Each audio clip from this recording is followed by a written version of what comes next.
Good evening, everybody, and welcome to the MAPS Paranormal Talk. Tonight, we have a fantastic guest on tonight. We got Russell Reynolds, the founder of Beyond Life Paranormal Research, the Minnesota chapter, or not Minnesota, the Missouri chapter. I'm Brandon. I'm your host tonight. Davey may or may not be able to join us. He had some hangups that prevented him from being on. We appreciate everybody tuning in on this Tuesday, as Monday was kind of chaotic for everybody. Russell, welcome to the show. Thanks for joining me tonight. Oh, thank you for having me. hmm Uh, so, as it is understanding from us chatting a little bit before we jumped on live here, you hit your 31st year in the paranormal field. The stories that I'm sure you have are in the many, and I look forward to diving into a couple of them and just kind of getting to know where you came from, what you're doing, and why you do what you do. Sure. uh, so let's wind the clock back, as most of our fan base will know. My favorite question to ask, how did you get started? What was the initial thing that sparked the paranormal journey?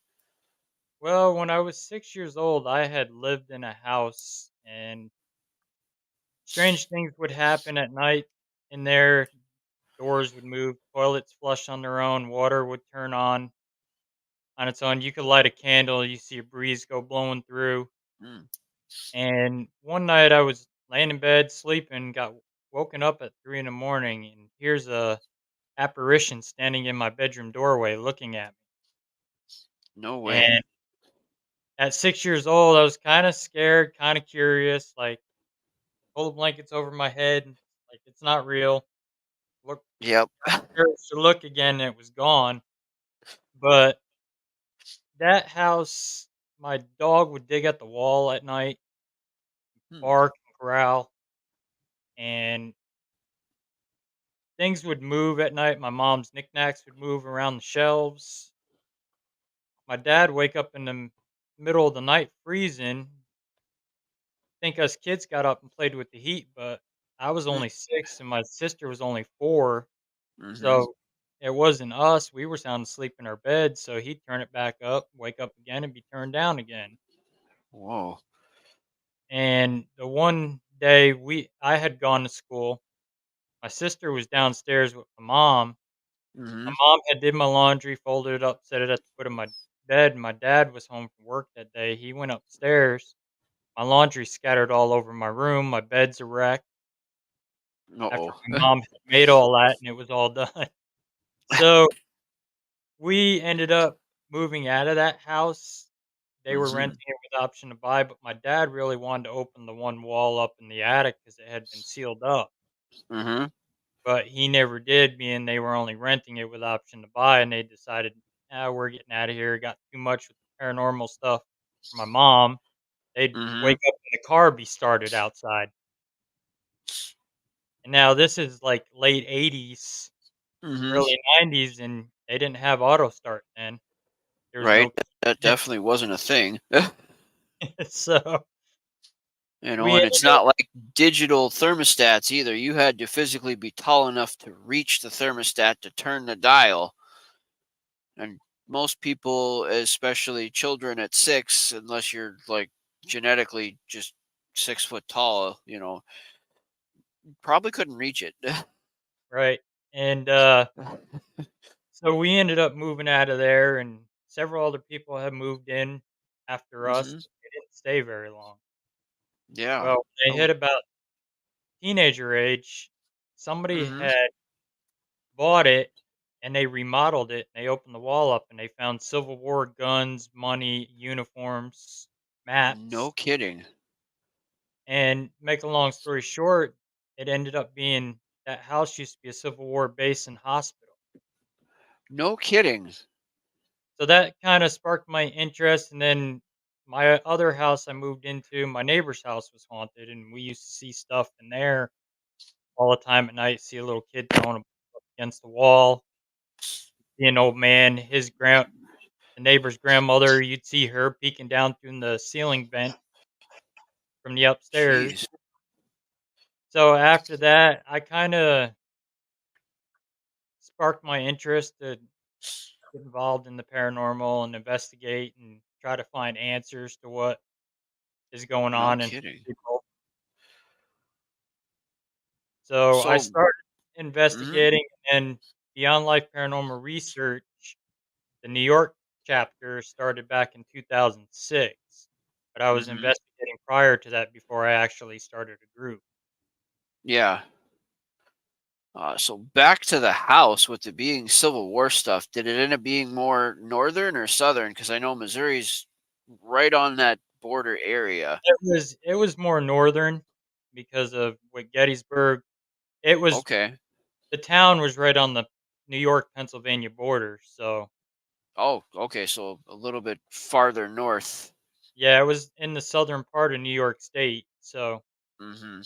Okay. I mean, still, that is definitely cool. I'm glad somebody found out answers down the road because like there is some weird stuff happening. And uh, so with that being found after they probably donated the materials to a yep. museum or something, did the activity stop in that house? Do you know? Or I don't know. I've always wanted to go there and tell them, "Hey, look, I lived in this house when I was little, and I hmm, experienced it. I didn't want people to think I was crazy." I don't right? know what their belief systems were when it comes to the paranormal. So Hmm. You think now that you have a couple of different paranormal groups under your belt as far as what you do, maybe they might be a little more open to listening for that kind of conversation? they might. I don't know if they still own the house Mhm. anymore. I'm not sure. I haven't been back there in it's been about 12 years now. So Mhm. Yeah. No, I mean that's still an interesting place just in and of itself right there to have a connection and like, yeah, I've always wondered. yeah, it's interesting. And now for me Mhm. to actually go out there and do it and help people with the exact same stuff, to be able to Right. try to get them answers to what they're experiencing. It's actually phenomenal what we can do now with technology these days. Mhm. Absolutely. And the Uh, way I started out with a little digital camera and an EMF detector and a little recorder. mhm. Yep, I completely agree and honestly that's the best way to start cuz as some of the other co-hosts that we've had on and some of our other guests have said, simple is best. Yep. You And a know, lot of time also your senses work better. Go hmm, sit in a room and just listening to the atmosphere. yeah, absolutely. Like, simplicity, something to listen to it and record it, and you just sitting in there and being part of it Yep. because it is easy to get lost in all the technology. Oh yeah. Mm. So, as a young man, having experienced some of these things, how did others respond to that kind of information when you would tell them, well, I saw this or this happened, It was a little difficult at first. People were looking at me like, "Ah, you didn't see that." Hmm. When I would tell my friends, but I had my one best friend from high school that I graduated with. Hmm. He believed in it. He believed me because his little brother had passed away at a young age, and he's seen his little brother in their house. So we kind of ended up him and I would after we got out of high school, we got together and we'd go out and check out cemeteries and check out houses and Cool. stuff like that. Hmm. So then I'm assuming when you guys moved, was it uh, closer to into New York then, or? Yeah, it was still the same town. We just moved Hmm. back up towards the wooded area more in New York. Parents Gotcha. bought a house up there, and we lived up on top of a hill surrounded by woods, middle of Hmm. nowhere. Perfect place for investigations, that's for sure. Oh, yeah. It's an Ah, old town. The town was 1800s. mm-hmm. It had an old haunted train station, an old hotel that was haunted there. A woman had shot her husband on the front doorstep. Yikes. Never did get to investigate that place, though. It got shut down because they ended up having another killing in there as well. One of the owners was showing off a gun that he was gonna sell and didn't check it first to see if it was loaded. Oh, Ended up hitting the trigger and shot a waitress as she was walking through the door. such sad, preventable tragedies. Like if you, yeah, on a personal note, if you don't know how to handle a gun, don't handle it because Yep. those kind of accidents are not reversible. No, they're not. And You it know, killed her instantly from what I was told. yeah. So And, I can understand why you got shut down. It's like, nope, too many things happening here that are unsafe, and it's like we don't want anybody around. We don't want the liability of somebody else getting hurt. yep. And I guess he went to prison for a little while too from that, even though it was an accident. Yeah, I would imagine, but still, an accident that was preventable if you're Yep. smart, careful. Uh, so as you grew up, you had mentioned in some of the information you sent us, you got to have some very profound mentors in the paranormal field teaching you how to do things. How was it you were able to link up with them in the first place? Well, Ed and Lorraine Warren, who were mine and my dad's cousins, and John Hmm. Zaffis, I didn't find out until about a year ago that I was related to them. But Rob Dermarest, who was Hmm. Ghost Hunters International, Hmm. I used to be a DJ back in the day, and I got talking with Rob, and he was like, "Yeah, I'm looking for a DJ to make me some mixtapes to go over the road with when I go overseas. I can listen to." So, and I was like, "Hey, Rob, I'm trying to start a group in the paranormal." He's Hmm. like, "So if you make me a mixtape, I'll help you get your group started." Cool. So then we kind of developed a good friendship there, and he was with Florida Ghost Team also at the time, so he got me in touch while he was on the road with GHI with Sean from Florida Ghost Team, and I got talking with her and Rob, and they told me what Hmm. kind of equipment, how to run a group, how to get started, what to do, and then it evolved from there. And Rob and I are still friends to this day. Cool.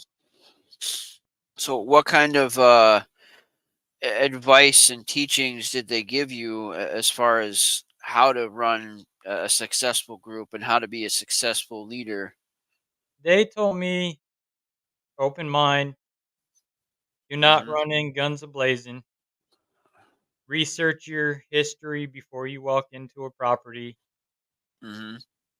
and be on the up and up with people. Don't bullshit them or anything like that. Be upfront with them. Hmm. If they don't have something going on, you tell them.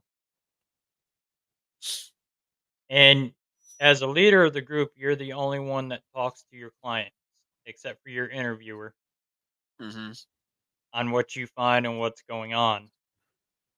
Because you don't want to, like a rogue member that's new to it, going and telling the client, "Hey, we found this," and they're already scared. Hmm. You don't want to make it worse for them. And never run out of a location. If you get startled by something, that's another thing they tell me. You get startled, just walk outside like you're taking a break. Right. Go out with a straight face. Don't just say, "Oh, I'm taking a break for a second." Go out, collect yourself, come back in. Yep. Brilliant. Don't ever run out screaming. No. Especially like us, we do a lot of residential, and that's something Hmm. you don't wanna do. No. And with us, we have to find out what their medications they're on, Hmm. background checks so we know what we're walking into. You don't want to walk into somebody's house and you're walking into a drug deal gone bad or something, Oh yeah, definitely. and end up getting shot or something. Mhm. So you kind of have to be psychologists in this field too, as well. With it, when it comes to doing private residence, it's a lot harder to do private residence than to go out and have fun in like Waverly Hills or Missouri State. Mhm. Or, taking a quick trip all the way over to Gettysburg and checking out places like that where Yep. it's public. 100%. But on the same note, doing a private residence when it is legit and there is something going on, it is far more interesting, and there is some satisfaction as far as I've noticed on the couple that I've gotten to go on with being able to answer questions for somebody who's just genuinely concerned, like what the Mhm. heck's going on. And majority of them, you can even help them over the phone or email. I've helped several people over a phone or through email Interesting. to where some of it's up in here. It's psychological what they Mhm. implant in their minds, and they're when they're focused on it so long, they're visioning, Yep. they're vision seeing something there that's not there. You're hearing things that aren't there because you think you hear them. Yep. And then that's like your high EMF fields in houses. A lot of your old Mhm. houses aren't grounded with the electrical, so you got a lot of static electricity that produces Mhm. EMF that goes off in there. The old wiring gives off a lot of EMF fields, so that high EMF field causes Mhm. paranoia, Yep. makes you sick, rash. We got called in a case in Indiana involving she was claiming it was paranormal activity that got her kids taken away. Mhm. We were able to go in there and disprove there was no paranormal there. It was all high EMF Mhm. in that Still not building. a good thing. The Mel meter was just going crazy. Mhm. It was off the charts with all the high EMF, and I'm like, we can't even get a definitive reading in here. And Right. then she started saying she saw a little girl in the corner on the camera. So I Mhm. rewinded the footage back, and we had a DVR camera pointed at that, Yep. and there was nothing. So Right. she's experiencing paranoia, and she was on medication for schizophrenia, Mhm. antidepressants, anxiety. And I tried to explain to him, I said, that's not why you got your kids taken away. Right. How there was some neglect there, the way they lived and stuff like that. Mhm.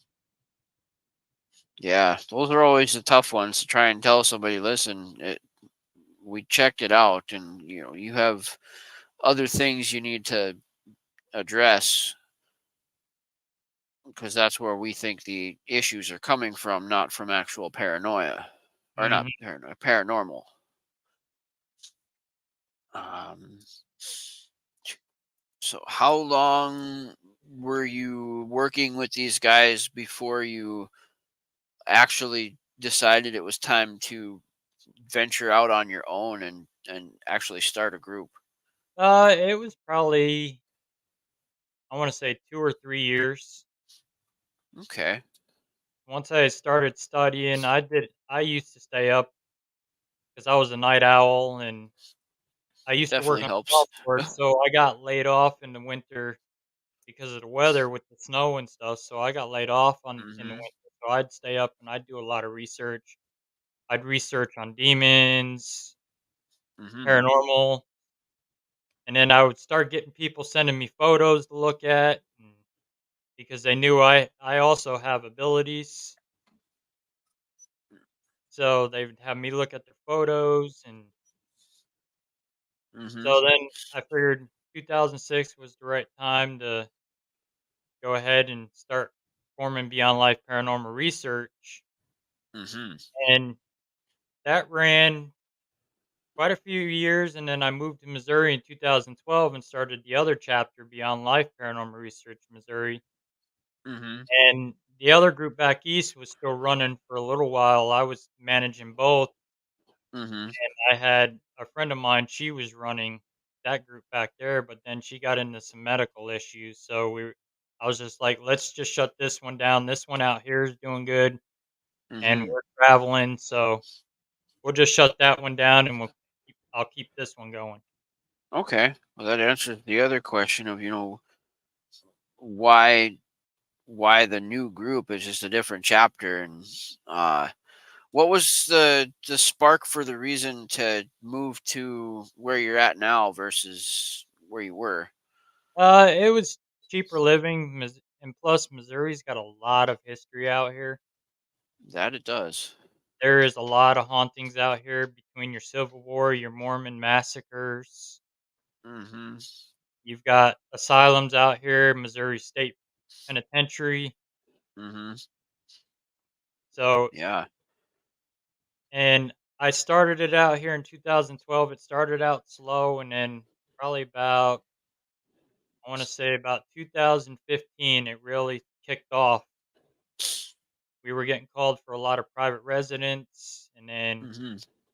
we started getting into the bigger places after that, like Marshall Cinema, that was on an episode of Dead Files. Oh, cool. We ended up doing that, and then it took off from there, and now we're booked for the whole year. Yeah. Is it a full-time gig now, or is it still something you do in the spare time and you still got Still a some regular 9 to 5? I still got a regular 9 to 5. Actually work for Reiner Electric as Oh, electrician apprentice. cool. So, and then I do the paranormal stuff on the weekends. Mhm. So, That's definitely cool. It's good to know that it just takes time before things start to move in the quick direction. That's good to know, at least for me or for anybody else that may be just starting out. Stick with it. It'll come. Just be yeah, patient. it takes a while. I mean, it takes years before you get that credibility. Once you start doing one private resident Hmm. and that word of mouth starts getting out, "Hey, these guys are professional. They came in my house. They treated me like I was family. They Hmm. treated me real good. They were honest. They didn't steal nothing. They didn't vandalize anything." Hmm. And then that word starts spreading throughout people, and then there you go. Then your word of mouth really goes out, Yep. and that's what kind of happened to us. We had one real bad demonic case that we worked, very first one we ever worked, and Uh huh. we were able to help her out, and she gave us a good rating and started spreading it out, and then we started getting calls like crazy. Yeah. So talk about that a little bit. What was it like actually having to deal with a demonic case? Because they're rare. It was a little iffy.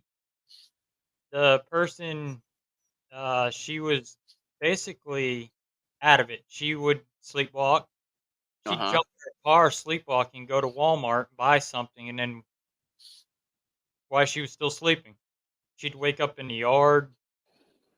She'd wake up in a Wow. bathtub. She's getting bruises on her, and her husband. She wanted to kill her husband.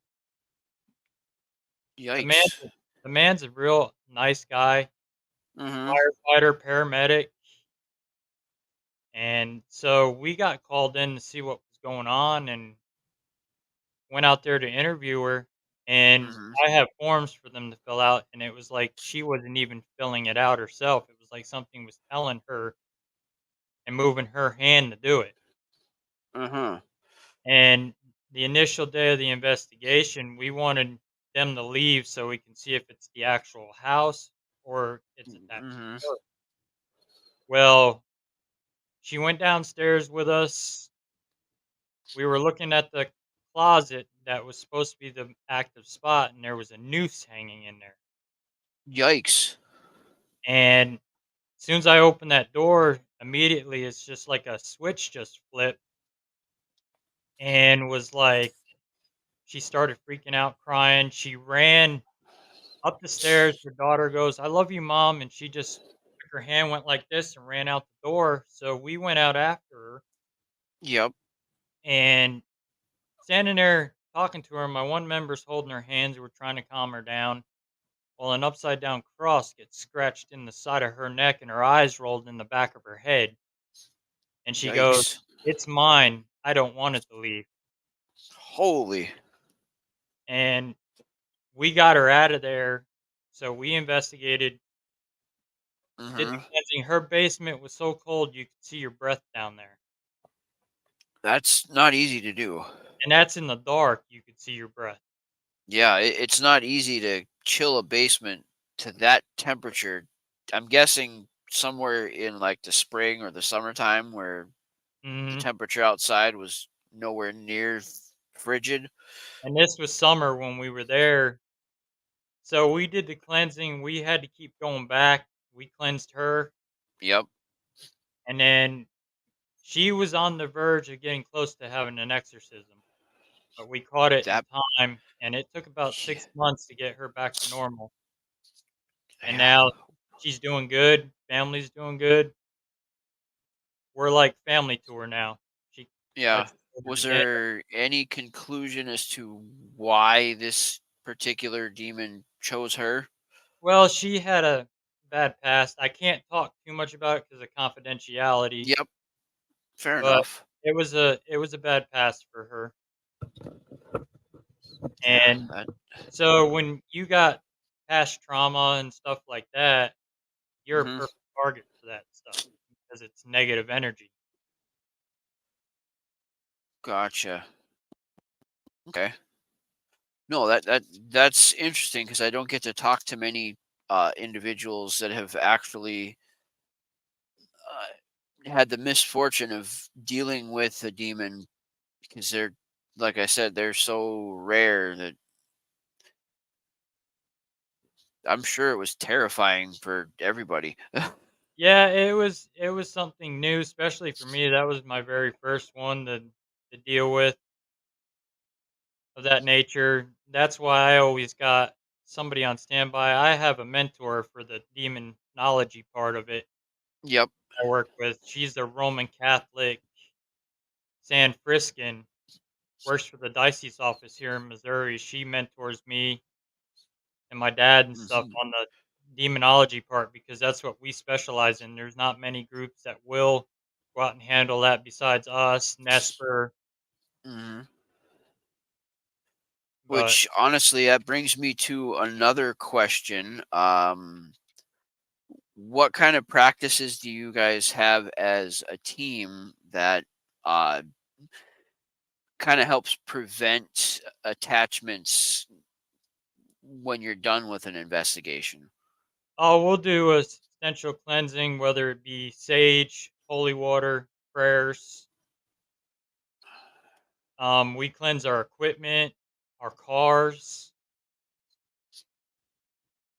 and that's basically how we'll cleanse. We'll do it right there on the property, even before we leave. We'll lay the Okay. equipment out in the yard, cleanse it out there after we've cleansed the house. So, and we've sealed the house up so it can't get back in. So we cleanse everything so we're not taking it with Hmm. us.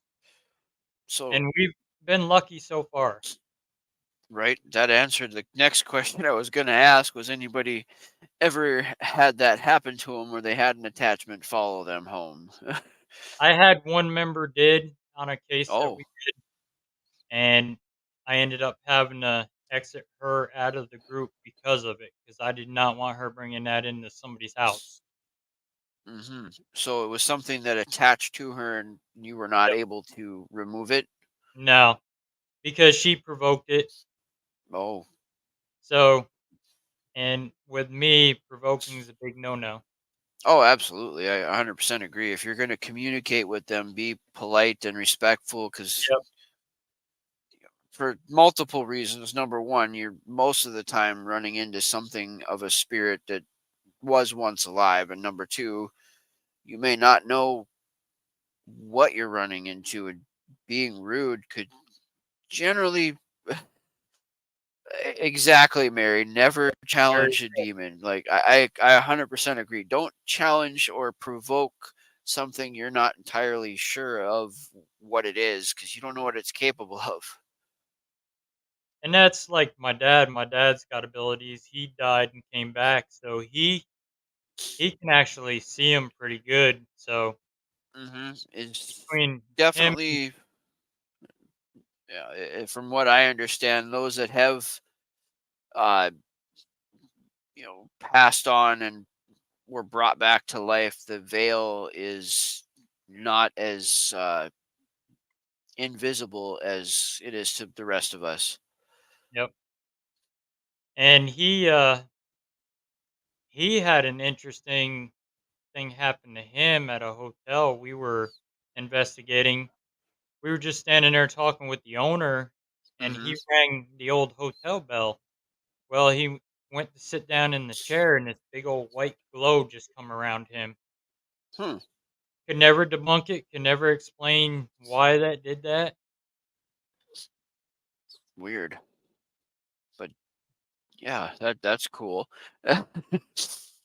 um, so as someone who has founded the group that you're in, what are some lessons that you learned through experience versus what was taught? Uh, Not everything is demonic, and not everything is paranormal. Debunk what you can first, Hmm. and then let what actual evidence you got do your talking. I like it. It's sound. It's practical. Do do do do. Yeah, I mean, like your old houses, from my Hmm. background with construction and stuff, your old houses are going to make noise. They're going to creak. Yep. Weather, moisture, doors are going Hmm. to move. Right. And another point you made at the beginning of the show, some of these old houses weren't properly electrically grounded, so they could create false EMF fields or very high EMF fields that could throw all your equipment off and make any investigation impossible. Hmm. So that's definitely part of a pre-investigation, I would think, is gaining the ground and figuring out what you're walking into. Yep. Um, Now, when you're doing either public or private investigations, do you follow like a 50-50 procedure where you have half the team know what's going on and the other half kind of go in blind so you get kind of both sides of the story? Yeah, well, like our mediums, Hmm. like we work with Raven's Eye Paranormal quite a bit. We teamed up together and we work together. Okay. And Julie's a psychic medium. We like to leave her blind and let her walk in and pick up what she feels and sees. Hmm. I won't give her very much of the history. I'll just tell her the address we're going to, and that's about it. Yep. And from what I understand about most mediums or psychics or individuals who rely on those kinds of senses, they don't want to know. Nope. Like, don't tell me anything. Just tell me where I'm going. And, you know, And like my dad with his abilities, he does our client interviews. So hmm. if they're hiding something from us, he gets it out. Oh, right. Okay. Mary's asking an interesting question of empath. Can you elaborate on that, Mary? What do you mean by empath?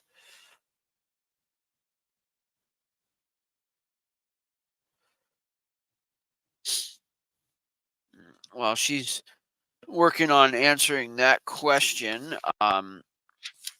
What kind of services are offered in uh, the Beyond Life Paranormal Research Missouri? What kind of services do you guys offer?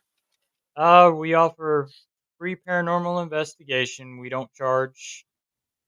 We offer free home Hmm. cleansings of people. If we need to get clergy involved, we offer that as well. We have connections with that Hmm. as well. Also, we come out and check out your house, like I said, for free. If we Hmm. just need to do a walkthrough, We don't charge for gas, none of that. Okay. All And right. then So after the investigations, we check up on our clients. We don't leave you guys hanging. You okay. guys, they basically become family to us. So Right. I mean, that's always a good thing. So Mary's question with empaths, she's asking us, or she's asking you if you guys use them, or are you asking me that, Mary?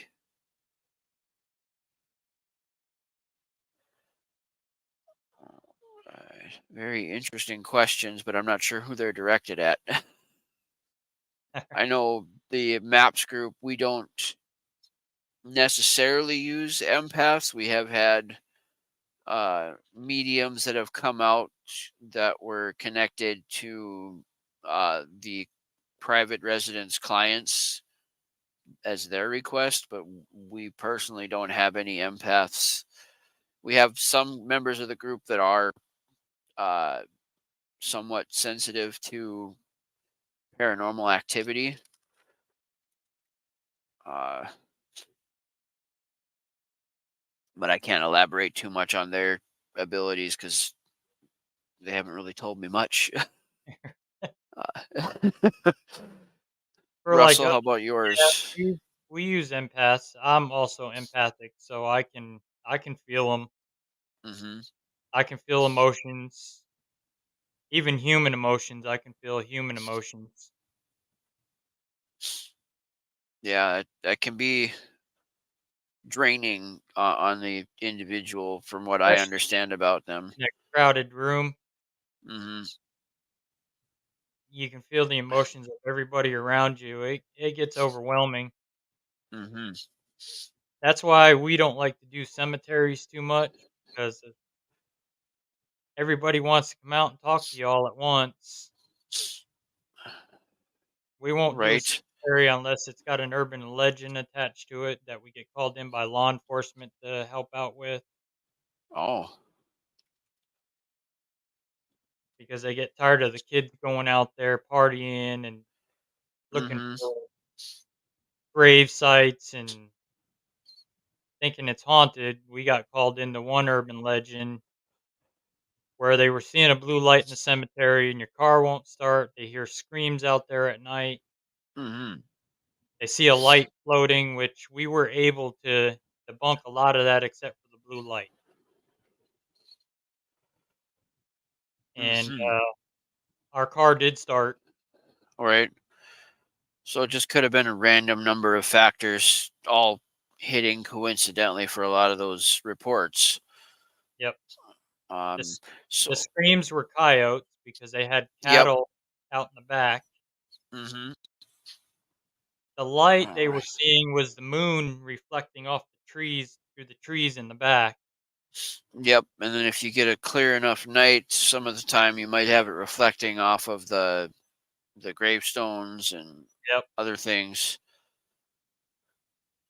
The So only if thing you've, interesting we did hmm have go on in there was we set up a digital recorder on one of the stones, hmm left it running. You can hear us all in the back of the cemetery talking, hmm and you hear something walk up and shut the recorder off.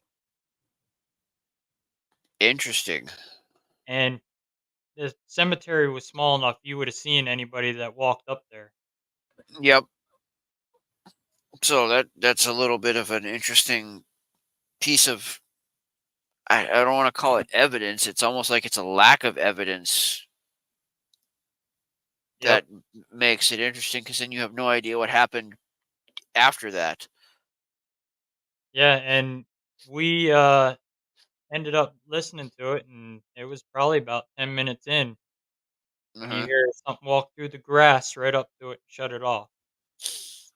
Interesting. And you guys were the only ones out there, so and obviously none of your group was like, "No, I didn't shut it off." Like, Yeah, we were all together just in the back there doing a spirit box session.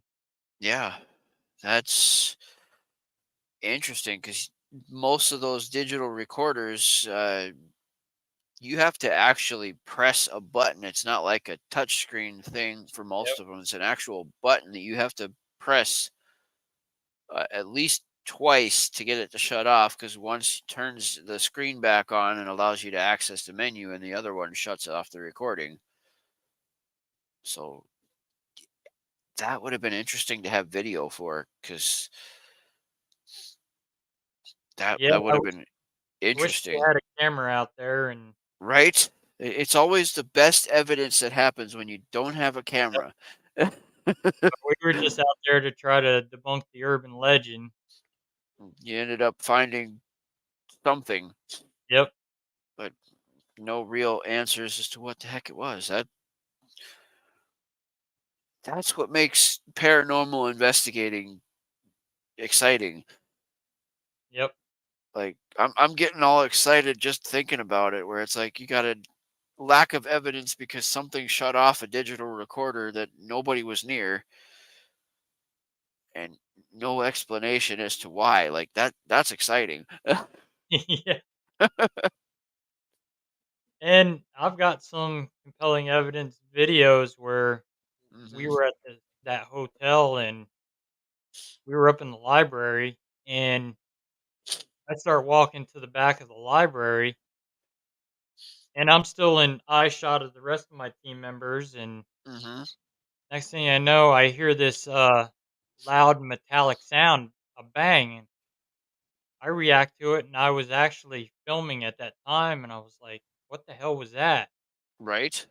So I went to where the sound was and I was able to recreate it. It was a metal toolbox lid had lifted up and slammed down.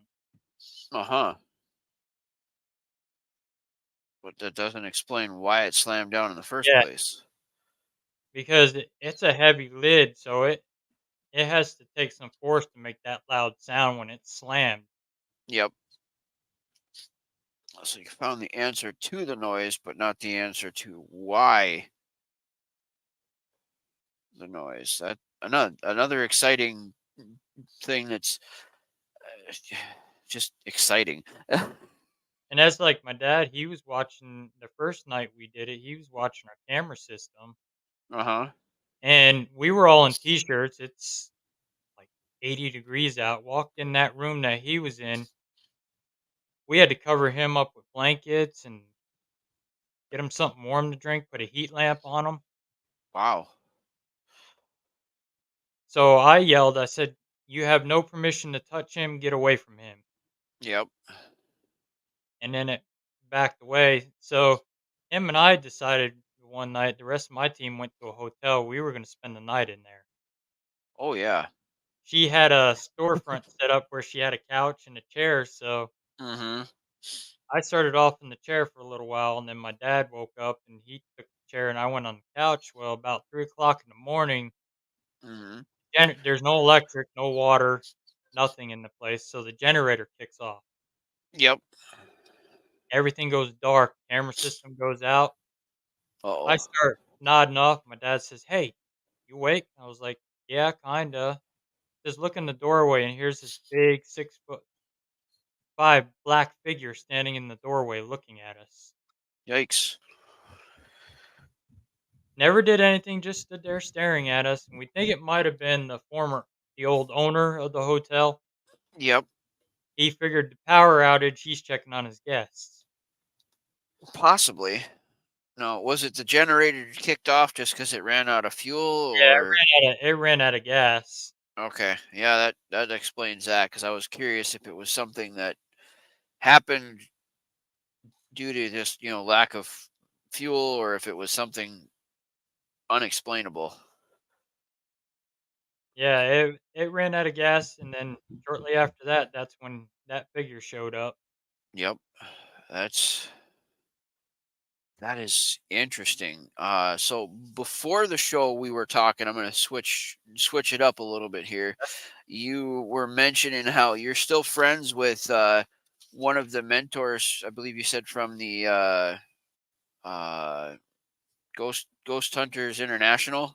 Yep, Rob Dermarest. Yep. And how you guys are fortunate enough to be testing out a new piece of equipment that he's That's creating. actually the equipment that was you're talking about was made by Supernatural Inc., KD Stafford. Yep. Okay. So, but I'm curious because you said you called it. They called this thing the Wise Man's Yep. Spirit Box. Uh, Talk to us about that. I want to know what this thing is and how it works. It's basically KD built it out of a cigar box, and it's a spirit box, and your body's the actual antenna. When you Hmm. He's got 2 bolts coming out of the box, and you grab a hold of them like this, you ask your question, Okay. spirit can use your body as the antenna you let off, and then let your answer come through. Hmm. And it sits there and it sweeps. He's got it to where it sweeps like a regular spirit box. It's shortwaved also, so you're not sweeping Okay. radio. And we he had it at a Paracon, so Julie from Ravens Eye had bought it, and we gave it a Hmm. test run. We went to an event at Missouri State Penitentiary with Get Haunted and Nesper, Ed and Lorraine Warren's team, Hmm. and we were using it out there in the prison on the haunted artifacts from the Warrens Occult Museum, Okay. and we're getting responses through it, talking to the Shadow Doll. Hmm. Now, when you're actually holding it, like you're holding it, I'm not sure if I'm holding They it right, kind of but sit like this, like down on the kind of bolt. just okay.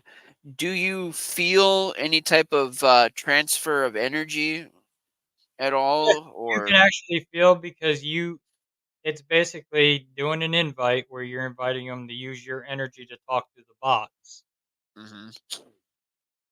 So it's not like if you just hook it up and it automatically feels a transfer of energy. It's something that if something chooses to communicate, then you feel like something Yep, you'll feel it, the tingles go through your body when it's trying to kind of like interact. if you're,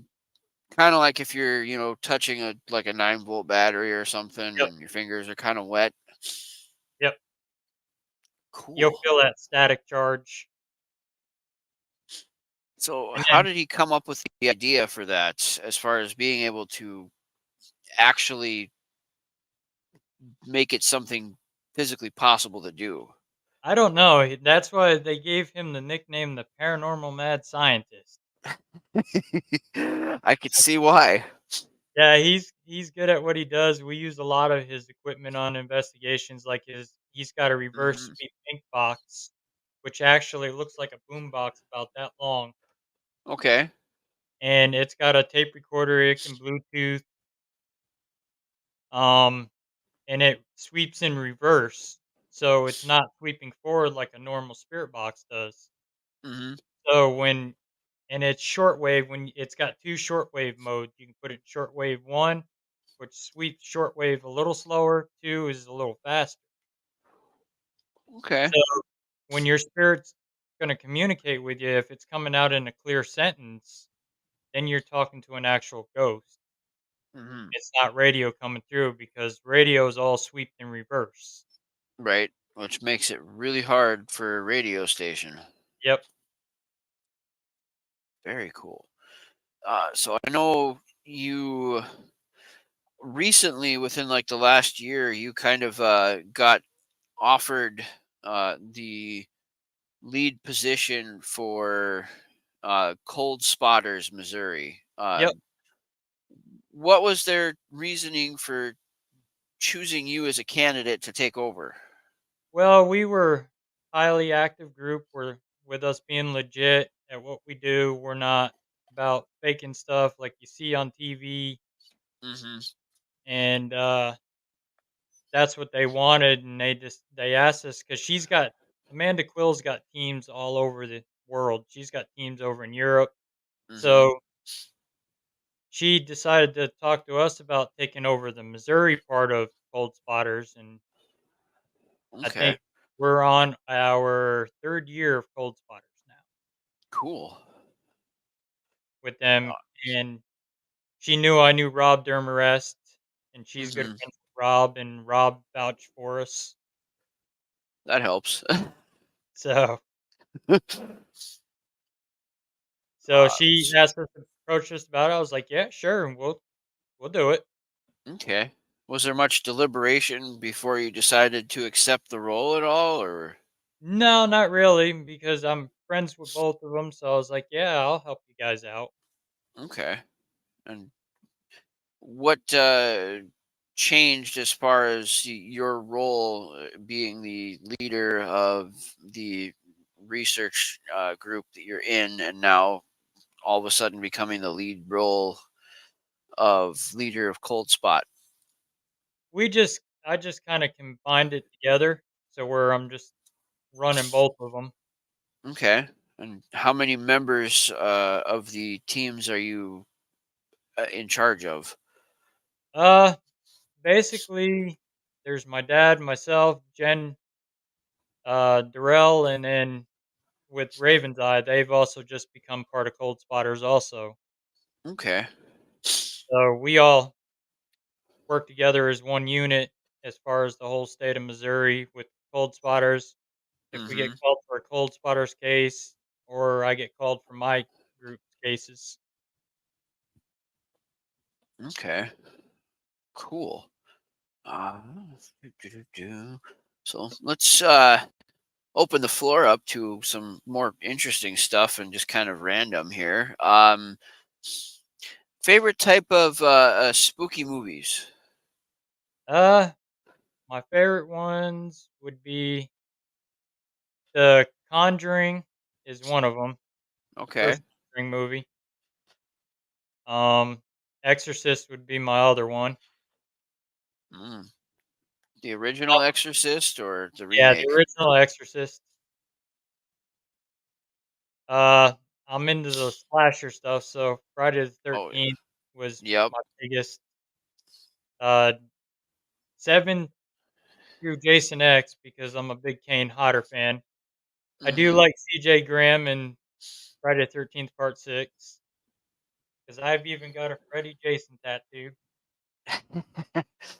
Nice.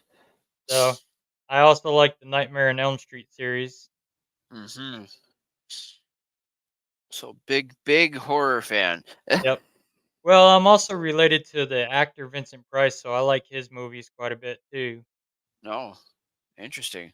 And then Boris Karloff, my dad and I are related to them too. Jeez, quite the relation to just people that you were just born to be in the field you're in. And then being related to the Warrens, that was a shocker to trace all Hmm. that down through family history. Okay, so I'm gonna throw out the greenhorn question here. I'm not familiar with them at all. So, They are the ones that did, they own the Annabelle doll oh, no kidding. and, the Conjuring movies. They did the Conjuring case in Rhode Island.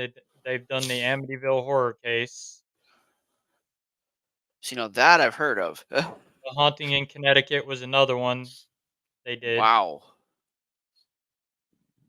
Yeah, your bloodline. You were just meant to do this. Yep. And, related to John Zaffis, the godfather of the paranormal. Hmm. Yeah, He's that he's our definitely cousin as well. answers the question of how at 6 years old and you see this scary apparition, just hovering over you, and you didn't immediately just completely panic and scream. Yep. Because I think any normal individual is going to see an apparition outside their bedroom window, and they're going to have similar reactions to you. They're going to pull the sheets over their head and go, "It ain't real. I didn't see that," and get completely terrified of going to bed the next night. Yeah. It's Not interested and go, I wonder why that happened. It's like that's an abnormal reaction, yeah, but it turned it out pretty good. yep. And we're actually getting ready to go hang out with, Tony Spera, Ed and Lorraine's son-in-law, and our cousin Judy Spera, and the whole Nesper team in September at the Warrens Paracon Oh, cool. up they're having it in Gettysburg this year, and we get to go see all the occult museum. They're having like 70 pieces from the occult museum, including Annabelle. Oh yeah, of course. Have And to make so, sure that share some pictures of that with Dave because he loves dolls. oh, he would have loved the Shadow Doll then Oh yeah. when And we did that for event. those that aren't too familiar, that is a very running joke. He's completely creeped out by dolls. He thinks they're just terrifying. So I like to poke fun at him for it. But yeah, when we did that event at Missouri State, they had the Shadow Doll there. They had the Fire Doll. Hmm. They had the dinosaur from the Devil Made Me Do It case with Arnie Johnson Oh and Danny wow. Glatzel. They had several. They had two Halloween masks that were No used in kidding. demonic rituals. The Devil's Sword that was used in sacrificing animals. Oh wow. They had the demonic skull that was used in demonic rituals. Oh geez. Now, is And all this stuff just open or is it actually sealed in cases that's, the, protected and the only thing that was sealed, really sealed up in a case, was the Shadow Doll. But Wade Kirby, that is part of Nesper, he binds everything and does all the okay. prayers and stuff so nothing can come out of them at you. So they're still sealed, but they're not, what you would think of as a traditional Yep. visible seal. Okay, well that's a little more comforting to know because it's like all this stuff with all these activities going on spreading from them and they're just out in the open for anybody to touch. That's a little nerve-wracking. That's why they won't take Annabelle across country. They'll just bring her Really? to the local Paracons that they do, and that's it. Annabelle will not come across country. Is it sealed in some way or Oh, she's in a case. They've got her in a case with the Lord's Prayer and everything. yeah, But they hopefully. they had the Annabelle, the movie doll from Annabelle Comes Home Mhm. there, and she was sitting in the actual Annabelle chair from when Ed and Lorraine had brought her home. Yep. And I had taken a picture of Annabelle, and you see on the left-hand side of her, Mhm. you see this hand like this. It's like a fist on the wall as a Nope. shadow. So then I took a selfie with her, and you see the hands opened up. Uh yeah, that's a nope right there. Cuz that was just a Hollywood prop. Yep. But the chair itself is where the actual Annabelle doll sat in. So there was probably some sort of residual Yep. A little bit of left there. residual there. Obviously very strong still. And when we were doing our Estes method downstairs in the dungeon cell, Uh-huh. we were picking up on the artifacts upstairs. That is I can understand that with the amount of artifacts there and just the sheer amount of energy that's going to concentrate. It makes sense that you'd be picking up on that stuff upstairs because Mhm. that's a lot of highly concentrated energy that's I don't want to say evil, but definitely not good. Yeah, we were getting a number 20. So I got talking to Wade from Nesper, and he was like, "Well, I housed all the artifacts in cell number 20." Yeah, that's interesting. So Dan was even picking up on it throughout the night when they were running groups through doing during the event. Yeah. Dan was asking the questions, and it did not like Dan. He says, "I'm picking up the artifacts upstairs." Uh-huh. And then when they let us on free roam, we decided to go down and do our own Estes method in the same cell, but we didn't use the spirit box. Uh-huh. We used our abilities. Ah. And Julie, she's the channeler. She started channeling and some angry man, Mhm. and it scared about 6 grown big men out of that cell. Yeah. I seen about 6 grown men run out of that dungeon, Yeah.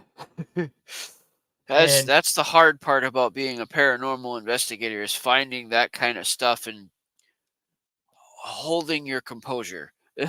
yep, and then we had a girl that night, she got overwhelmed, and they thought she was gonna go pass out.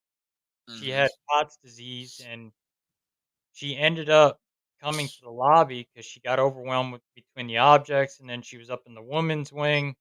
Mhm. So my dad had to do some work with her. My dad did a cleansing on her, Yep. and he gave her his cleansing necklace that he wears Mhm. and held her hands, did some prayers with her, and then she finally calmed down. And then they all seen this glow of light come around him, and they all Now freaked out like, "What was that?" there's that light again. Yeah. And Wade says it's a protector of his. It's something that protects him. I could see that being a good theory because it's not the first time that it's showed up, and I'm guessing it's happened more than just the 2 times you're talking about, you know. So, it's a fair theory. And he's been on several cases. He goes on a lot of cases with us, and Mhm. I've seen him get pushed at the movie theater. He got pushed and got knocked to the floor. It tried to push him over the balcony, Jeez. and he ended up having a look like a handprint on his back with bruises, and then on his arm. Wow. Photographed evidence of, like, a handprint, Yep. not an easily bruised individual. And then he had another experience in a cemetery we did Mhm. that we got called into, and he got pinned up against a tree by something. Wow. Like, And this clearly there is things that don't like him. there's this red-tailed hawk that flew up in the tree, so he walked in there up towards the hawk, and Mhm. a red-tailed hawk flies away when you come near it. Yeah. This didn't. This just disappeared. What the that's unusual. And one of my members came and got me and says, "Hey, I need you to come over here to the woods for a second." So I went over to the Yeah. woods, that red-tailed hawk again, sitting in the woods looking at us. Mhm. And they believe there's that cemetery, there's a skinwalker. Oh, no, thank you. So we got called out to deal with that. So and my dad was sick that night. It made him sick, and this bruise right here on his wrist kept appearing for about 2 Mhm. weeks straight. Yikes. It looked like a thumb with a claw mark. Hmm. Man, that is clearly things are attracted to your dad and don't like him. Yep, and 'Cause me that is a lot of negative activity physically happening to one individual. yep, and that was before he got in more into the protection stuff, and now Uh huh. he wears a blessed cross, a Saint Benedict's medal. I can That's understand why. I and, mean, that same night, we heard something up in the corner of the cemetery, so we started walking up there, and a buddy of mine from Livingston Paranormal Society was with us, hmm and he hit the flashlight. He says, "Stop." I was about that far getting impaled in the stomach by a fence post. It by was what? luring me by a fence post that was sticking out Oh, there. It was jeez, luring me up into the fence post, and then this yikes, owl let out a hoot right next to us. yeesh. And you didn't see the fence post at all? Nope, didn't see it. Yikes. That's a close call. Yeah, too close to be honest. And we haven't been back at that place since. Yeah. Mm. Well, we're honestly running on time here, but it's been a fantastic night, and definitely going to have to check out some of your stuff, possibly get you on again. Yeah, definitely. You got lots of interesting stories about a lot of different things, and I'd love to hear more. Oh, yeah, I've Um, got some more demonic stories too that we've done. yeah, I'm personally interested in hearing about those, just because I don't know why I have this fascination with them, but I do. Yeah, uh, it's an interesting field, but it can also hurt you too. oh, I'm well aware of that. It's one that I like to hear about it without actually having to deal with it, because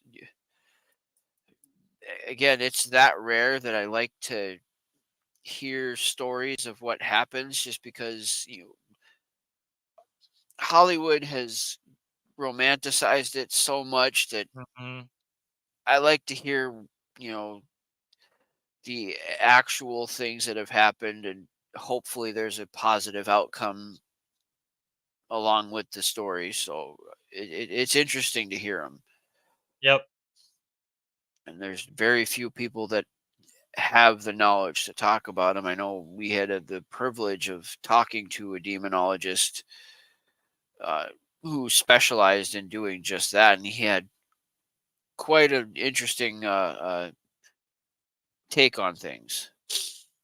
Yeah, it's a lot different than you get into. I mean, I've been scratched, I've been hit, Hmm. pushed, I've had stuff thrown at me. Yep, stuff that's almost impossible to logically explain or scientifically explain, and I I've think had that one might be. I think I've had that one might kid be. push me down the Yeah, we. stairs, Uh huh. so it Yeah, threw me into a door. like you physically flew, like you're standing seated, like on the ground, standing, and it just went flying. Yep, right against the door. Yikes! Like, yeah, yeah. That. See, now I want to hear more, but we're gonna have to hear it another time and leave it as a teaser. I'll have to check out your stuff in order to hear more about some of this stuff. So, where can people find you? Where can they find your stuff? How can they get in hold of you if they're in need of your services? You can find me on Facebook at Beyond Life Paranormal Research Missouri. You can find me also. We're on YouTube, Beyond Life Paranormal Research, the Missouri edition. On TikTok, BLPRMO. We're on Instagram, Beyond Life Paranormal Research Missouri. Um, you can email me at beyondlifeparanormalresearch at gmail.com. We also have a website. You can just look us up on Google, and we're the first team that pops up if you type in paranormal teams from Missouri. We're the first team that pops up. That's cool. That'll get you right in contact with us. My phone number's posted right there as well. My phone's on 24 hours a day. You can find me Okay, also through Supernatural Inc. with my own podcast on every Friday night. cool. And yeah, that's fantastic. I'm definitely going to check out more of your stuff. It's been a fantastic evening having you on, Russell. I appreciate you coming on the show for us Yeah, thank you tonight. for having me. It was a Absolutely. fun I had a show. blast. I hope everybody else enjoyed the evening, and stay tuned tomorrow. We got another exciting show lined up for you guys. Stay tuned. Otherwise, we will see you guys tomorrow night or next week. Y'all have a great night. There we go.